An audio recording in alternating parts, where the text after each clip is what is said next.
Hello বন্ধুরা, তো এক হাঁড়ি জল বসিয়ে দিয়েছি উনুনের উপরে। তো এই জলটা এবার ফুটতে ফুটতে অর্ধেক যখন হবে তখন এটা কাজে লাগবে। তো এখানে কাসন তৈরি প্রসেস চলছে, আমার মা বানাচ্ছে, বাড়ির পাশে একটা পিসি আছে, পিসি বলে বলে দিচ্ছে। এগুলো আগেকার সব প্রথা, মা ঠাকুমারা বানাতো, তো আমার মায়েরও একটু ইচ্ছে হয়েছে বাড়িতে বানানো।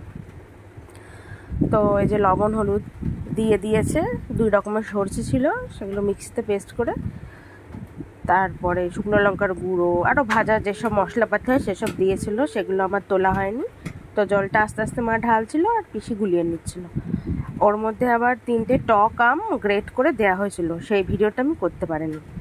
তো এরমভাবে করতে হবে, যখন যেই ঘন হয়ে যাবে ওই গরম জলটা আস্তে আস্তে ঢালতে হবে। এভাবেই কাসন তৈরি রেডি হয়ে যাবে। তো এই যে কাসন তৈরি রেডি। এবার হচ্ছে ঠাকুরের নামে একটু মা তুলসী তলায় দিয়েছিল।